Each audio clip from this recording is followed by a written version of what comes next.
at kakalabanin ka niya. Ayun. Pero ang paraan pala dyan para mahikayat mo siya, hayaan mo siyang magpaliwanag. Sige, paliwanag mo yung gusto mo sabihin.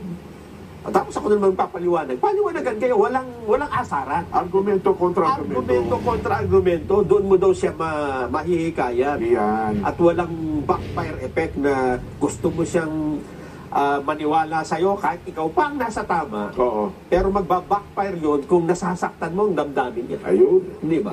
Oo. Anyway, mga kaibigan, na-miss natin ito last week. Dapat ay makasama natin ngayon po. Ay makasama natin ang Senador ng Bayan, Santol. Masayang Lunes po ng hapon sa inyo. Ay, masayang Lunes. Kanina pa ako nakikinig sa inyo. Aba?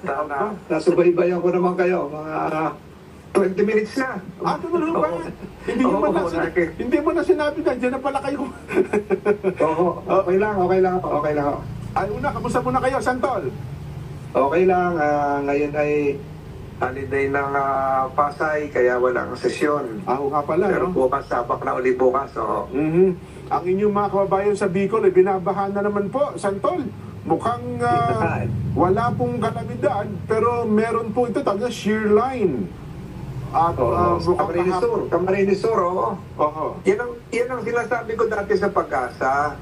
Gawin na ng localize yan, Tagalog na. Ano ba ibig sabihin ng shear line? Hindi mahirap maintindihan yan eh. Opo. Yan daw po yung pagkasalubong ng Tagalog ay mahirap din maintindihan. Paano maintindihan yung shear line? Ang sabi nila, yung shear line daw po, pagkasalubong ng mainit tsaka ng malamig na tubig na nag-i-epekto daw po ng mga pamulan. Hindi ko maintindihan sa technical natin. Basta. Opo. Kaya yun yung nire-request ko sa Pag-asa. Baguhin na nila yung pag-deliver nila ng mga babala. Pag sinabing shear line o orange rainfall, hindi ko maintindihan yun eh. Inulit na naman nila uli yung mga shear line, mga wind throw. Sila lang nakakaintindi niyan. Kaya may mga napipinsala tayo mga ari-arian, minsan may mga buhay pa nawawala dahil sa mga ganyan, hindi maintindihan. Nako.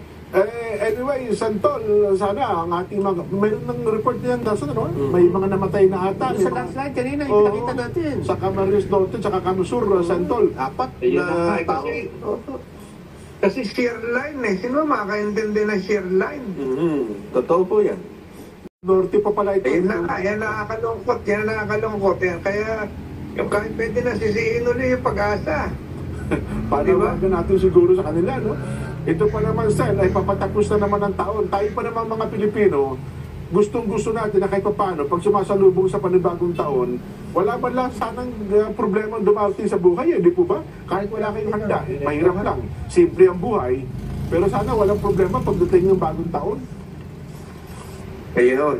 Pero itong mga ganitong technical terms, wala talaga makakaintindi niyan. Opo.